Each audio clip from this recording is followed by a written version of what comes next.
kaidah yang kedua, segala yang datang dari Allah itu tidak mungkin buruk. Tidak mungkin. Kenapa kita diminta untuk taat dengan mutlak? Karena segala yang datang dari Allah pasti baik. Ya, pasti baik.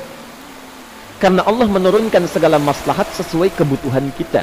Cuma manusia kadang-kadang, menginginkan sesuatu dengan pikiran pendeknya yang bukan kebutuhannya. Al-Baqarah 216. Udah pelan-pelan kita ya.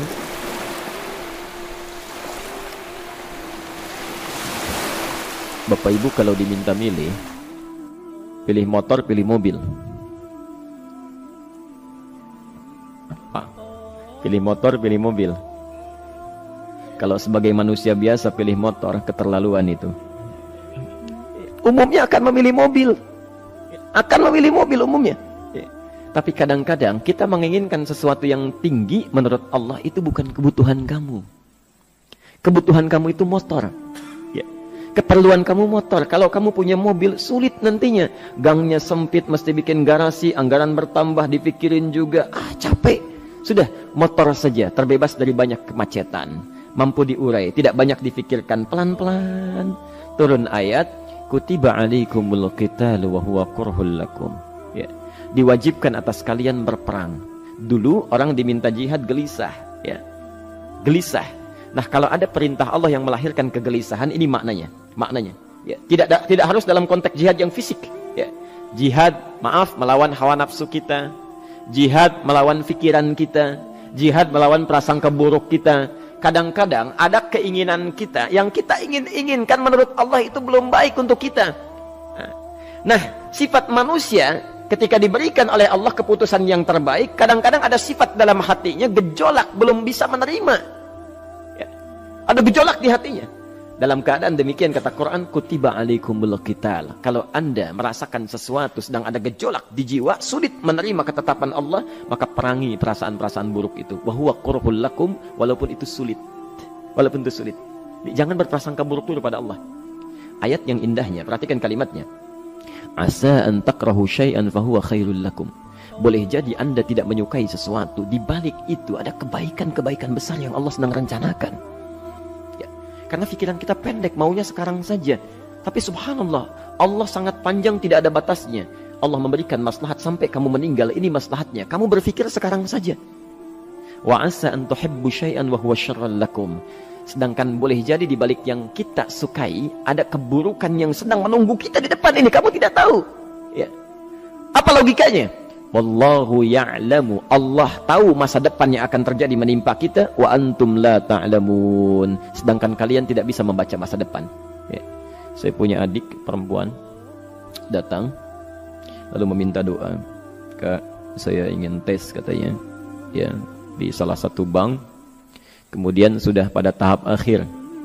Yang menurut hitung-hitungan manusia dan perkiraannya, insya Allah lulus. Karena tidak ada alasan apa-apa lagi untuk tidak meluluskan. Baik, bismillah kita berdoa. Tapi doa kita seperti dibimbing oleh Quran, tidak minta dunia saja. Ya. Jadi dunia baik, Al-Baqarah 201. Rabbana atina fid dunya wa fil akhirah. Ya. Dunia minta baik, akhirat minta baik. Tapi aturan dunia dan akhirat ini jangan disebandingkan, rugi. Dunia itu kecil, akhirat lebih besar. Dunia itu kecil. Makanya diatur di Al-Qasas ya, ayat 77 sampai 78 itu aturannya wabtaghi fima atakallahu daral akhirah wala tansa nasibaka minad dunya. Minta seluas-luasnya akhirat, tapi dunia jangan berlebihan. Ya. Sekedar mencukupi kebutuhan kita saja. Ya. Pakaian, Bapak Ibu sekalian, ya, kita beli pakaian sesuai kebutuhan saja, jangan berlebihan. Ya. Cukup ketika kita akan sholat, layak, indah dalam pandangan Allah. Ketika kita akan bermuamalah, bagus, tidak mengecewakan orang lain, sudah. Maka waktu selebihnya, ketika kita mencari sesuai kebutuhan, waktu selebihnya bisa digunakan untuk memperbanyak ibadah. Tidak banyak energi terbuang, uang juga terbuang, tenaga juga terbuang. Bayangkan kalau keinginannya macam-macam. Wah, ingin baju terbaru, ingin tasnya Hermes, mereknya dari Paris, sekarang juga mesti dibeli. Wah, uangnya sudah 400 juta keluar, tenaga mesti keluar, beli tiketnya macam-macam dan sebagainya. Habis waktu untuk mengejar dunia, ibadah tertinggalkan. Di rumusnya dunia itu secukupnya saja. Nah, yang paling menarik, kita doakan supaya Allah memberikan kebaikan dunia dan akhiratnya yang paling utama. Maka datanglah dengan lesu mengatakan, saya tidak lulus katanya. Kenapa? Saya bilang, saya tidak tahu, saya sudah berusaha. Tapi konon kabarnya, saingan saya adalah anak salah satu pejabat. Masya Allah. Saya bilang, kamu jangan bersedih. Kamu menginginkan sesuatu dengan pikiran pendek, Allah pasti memberikan yang terbaik yang tidak terlukiskan nanti. Subhanallah, pekan beberapa hari setelah itu, muncul berita, ternyata dia diterima di bank syariah. Dia menginginkan sesuatu yang diinginkan, Allah menginginkan lebih dari apa yang dia harapkan. Dikasih bank syariah, di situ terjaga, meningkat keagamaannya, terjaga hijabnya, segalanya, dan disitulah kemudian diarahkan untuk menemukan jodohnya. Masya Allah.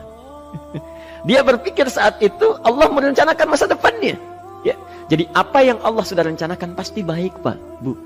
Jadi tadi dari salat subuh yang pertama kali ingin disampaikan adalah, coba dilihat sampai subuh ini, adakah aturan Allah dan Rasulnya yang sampai subuh ini pernah kita langgar, pernah kita ragukan. Barangkali itu yang membuat kehidupan kita sulit.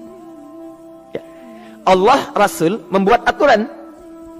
Dan ada 4 tipikal orang, ya, 4 tipikal orang bila dihubungkan dengan aturan yang Allah dan Rasul sudah buat itu. 1, ada yang ikut aturan.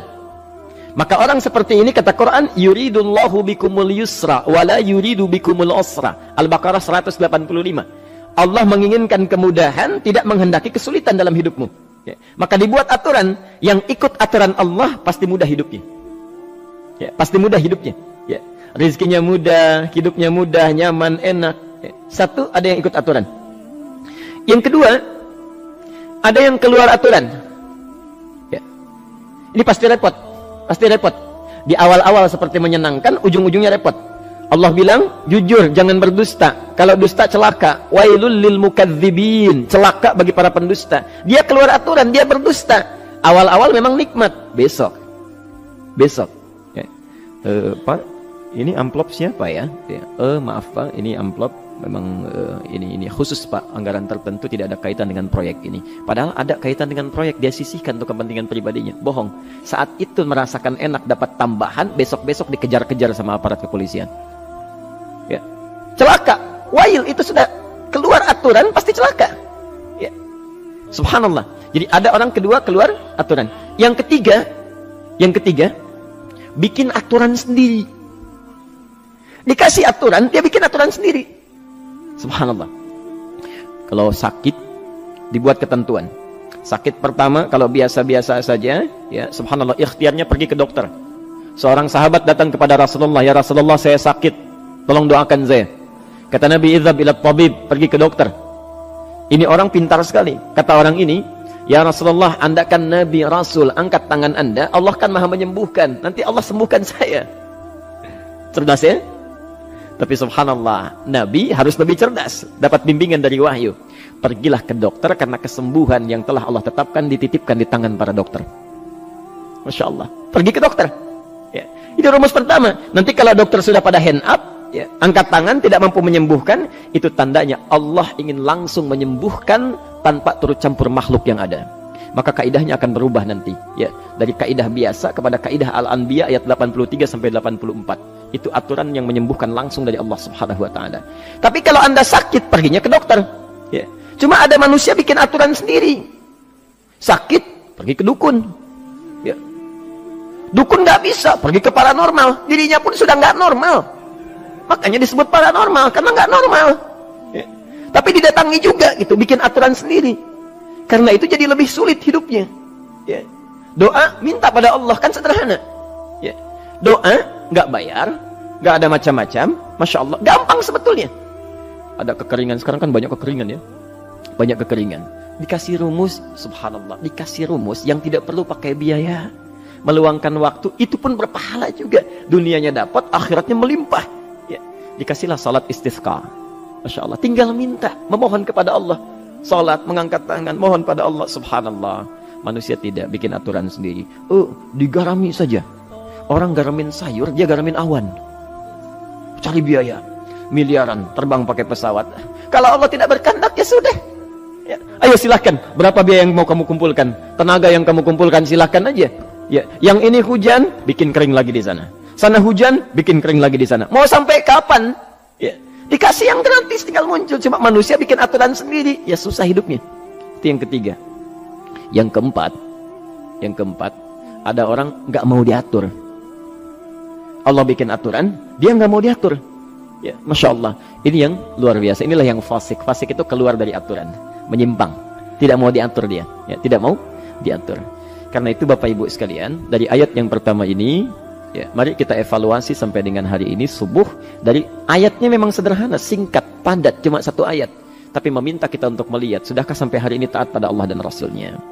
Yang kedua, ketaatan kita apakah selalu ragu atau sudah melahirkan keyakinan yang paripurna? Ya.